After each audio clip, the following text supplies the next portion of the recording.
For the Climate Discussion Nexus, I'm John Robson, with another readout video from our free Wednesday Wake Up email newsletter, another warm welcome to our more than 5,000 new video subscribers in the last month, another hat tip to all of you buying our merch, and another reminder, please to support our work if you don't already, because we bring you things like the nightmare hurricane that wasn't in California.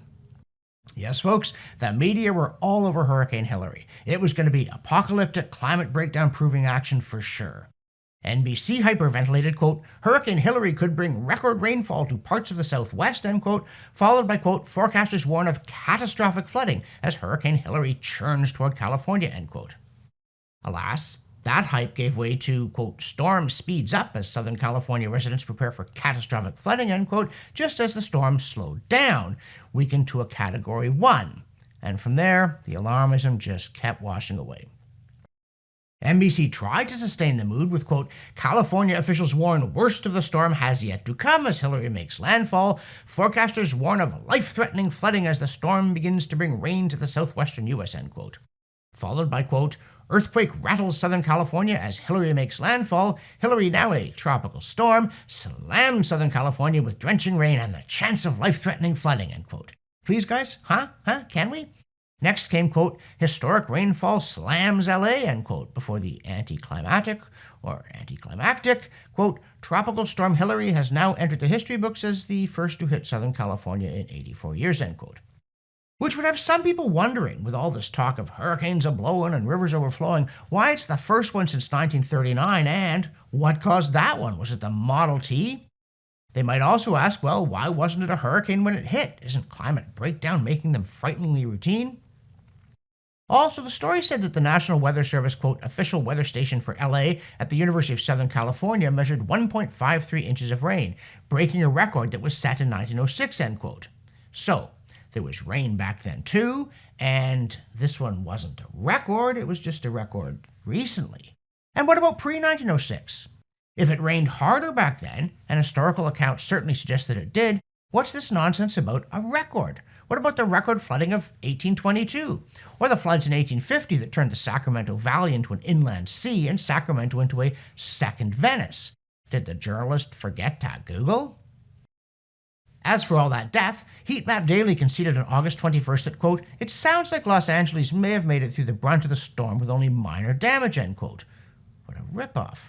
As for the predicted heaps of corpses deposited by the raging climate breakdown floodwaters, the New York Times ended up saying, quote, after bracing for the worst, the state has so far recorded no deaths from Tropical Storm Hillary, officials said, end quote. In the newsletter, we also note that when Statista emailed us to ask which plant milk is the most sustainable, our response was, who cares, on several grounds, including that meme about an angel trying to explain to God that humans are making milk from nuts after he gave them all these different animals.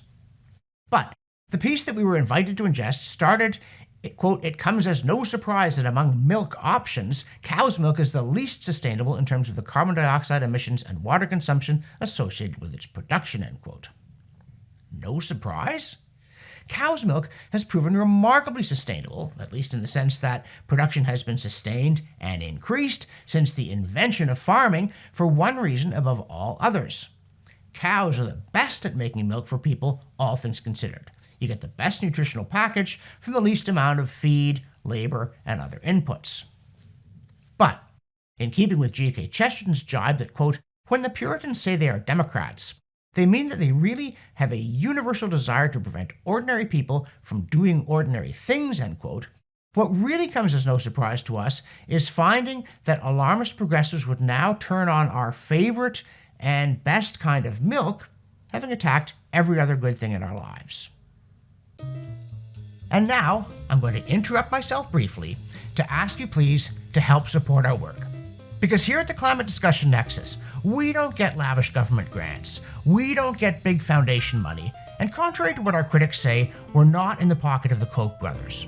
We're dependent on our viewers and our readers to make a pledge, one time or monthly, big or small, just click here, a cup of coffee a month. That's what it takes to help us keep producing these videos and our newsletter and pushing back against the climate alarmist steamroller.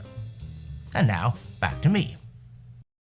In the newsletter, we also pointed out that after the New York Times declared the climate-driven, quote, end of the summer vacation as we know it, end quote, Air Canada's frequent flyer Aeroplan urged us to, quote, hurry to the heat while 2X is still here, end quote, and even accompanied it with a picture of an attractive young surfer whose day in tropical paradise apparently won't be complete until I step off the airplane.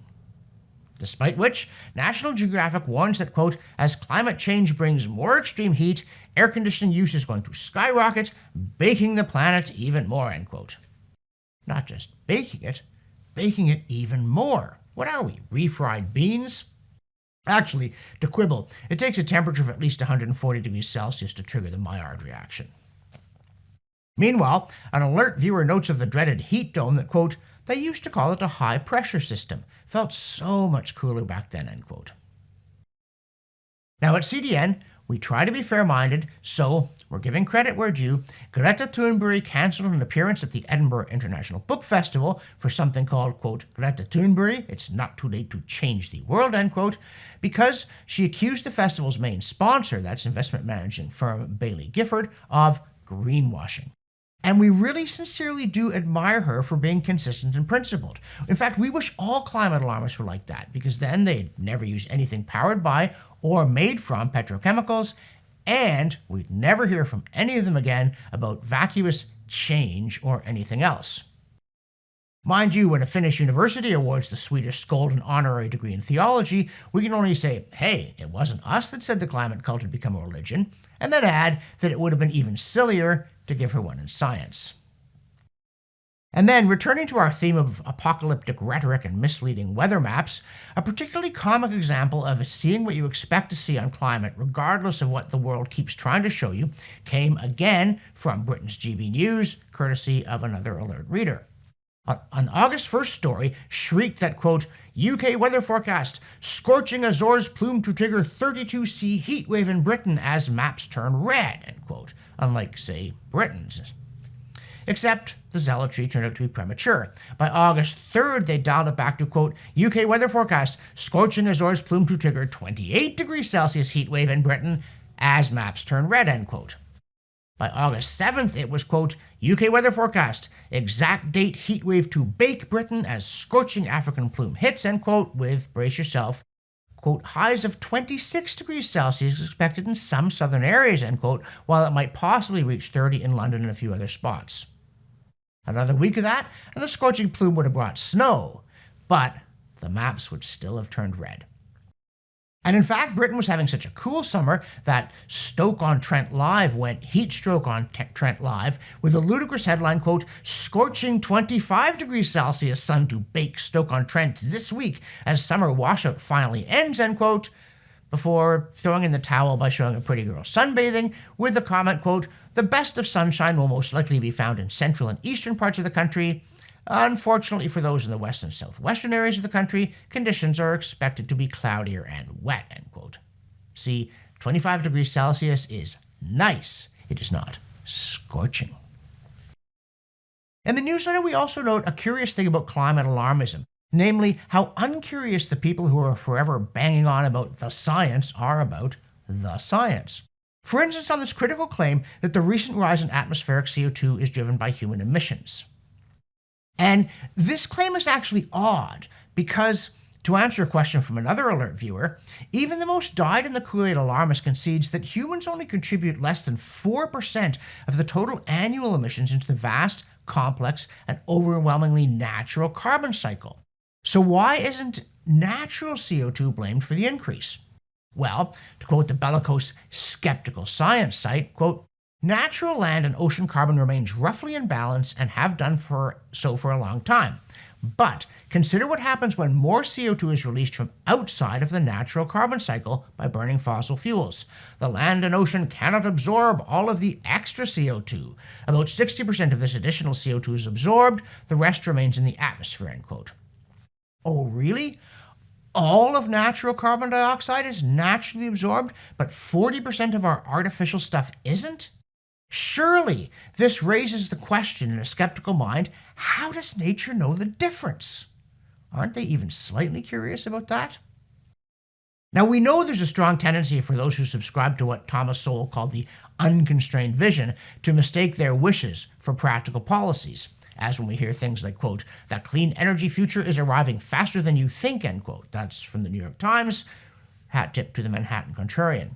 Or there's the head of Climate Action Network Canada tweeting about the Canadian government's amorphous plan to end all fossil fuel subsidies except the good ones, without any plan for telling which is which.